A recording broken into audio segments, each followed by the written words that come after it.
Questions for Joe, beginning with Tim. Joe, what did you draw up on that inbounds? I guess with about 8 seconds to go in regulation. What did you think of Jaylen's ability to concentrate there and knock down that shot? Yeah, it was good, well executed play by the guys. Just create kind of indecision. I knew they were maintaining, and I thought D. White set a great screen. I thought Jaylen had great balance and great pass, great shot. So it was just well executed play by the guys. Good situational awareness, situational execution. Joe, did you just comment on Jrue Holiday's 48 minutes tonight? Yeah, again, Jrue's the kind of guy. First of all, credit to him and D. White getting all defensive team, but he's the kind of guy that's going to impact the game different ways every night. Tonight it was his scoring, his playmaking, and his defense. A well-rounded game by him. And I thought he just his poise and his demeanor throughout the game was instrumental for us. Joe, just your thoughts on the quality of the basketball game and your takeaways from what you saw guys competing. Nothing other than what I expected.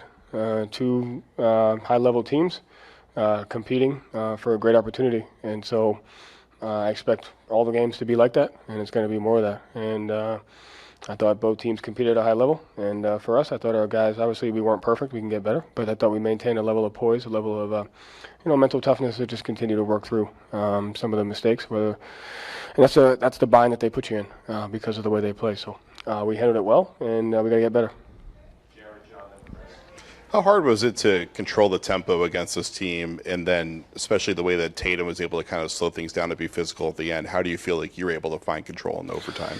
Yeah, I mean, I think you have to find that balance. Like there's points to be had with playing with pace, playing fast, and so there's that balance there. I thought we handled it well in the first half. I thought in the second half you got to pick and choose your spots. Everything just depends on the time and score of the game. Situational basketball, like we didn't get organized at the end of the quarter, got an illegal screen and gave them the last possession of the shot. Like just small stuff like that. But for the most part, I thought we played with a level of poise. I thought our rim reads were good.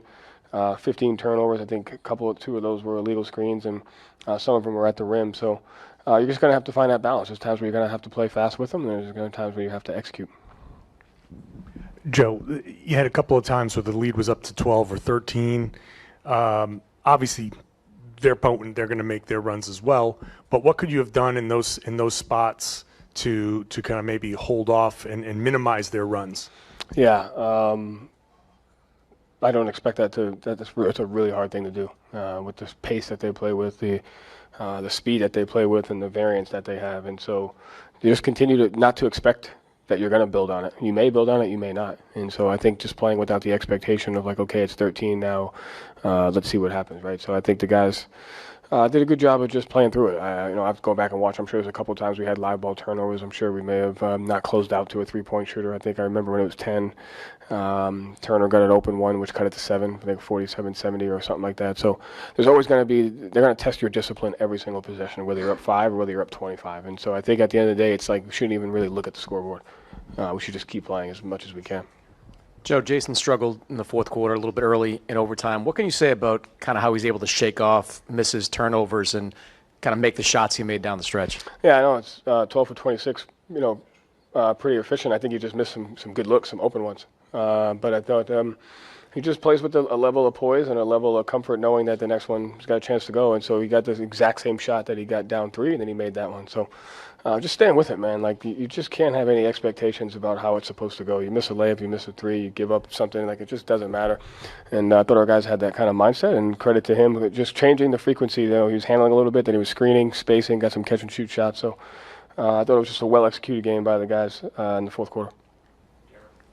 Joe, Jason was a plus 20 in his 45 minutes. What made him just so effective on the floor? You took him out at the end of the third, and that's when Indiana immediately made their run. What was he doing to be so effective when he was on the floor? I mean, I think the other guys played a part in that as well.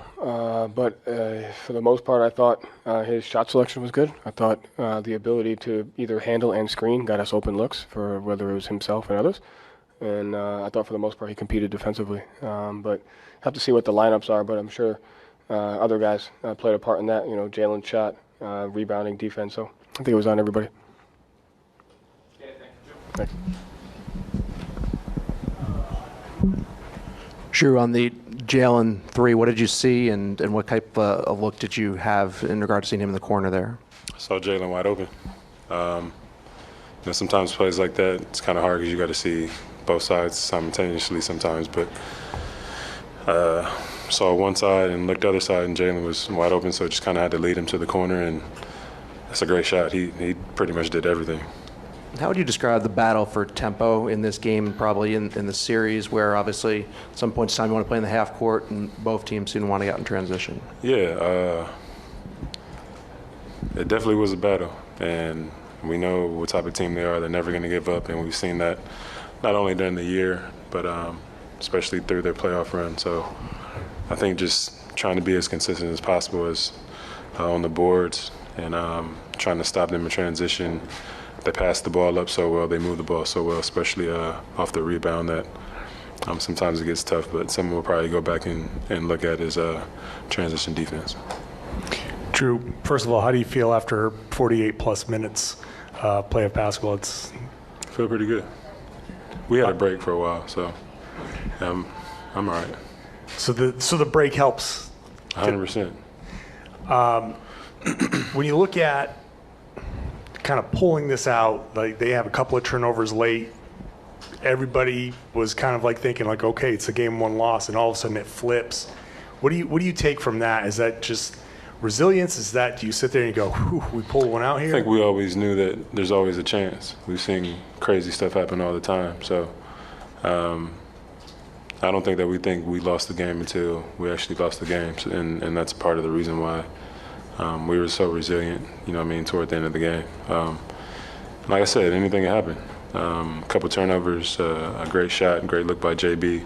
Or on the other end, we make a couple of those shots that were wide open, and it could be a completely different game. So we're just the type of team that's gonna keep on fighting no matter how long and no matter what it takes.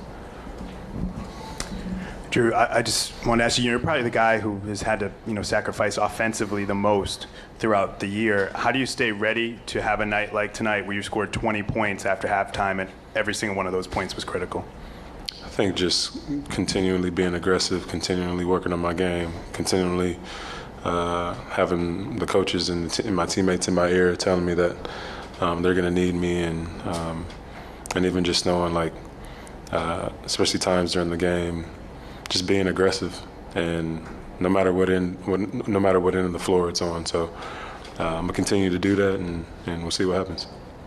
Jrue, Jason had a turnover midway through the fourth quarter that led to the 3 free throws for Halliburton. It looked like after they went over and said something to him, I wonder if you remember what you said and what you thought of how he finished with those 6 points in the last minute and a half.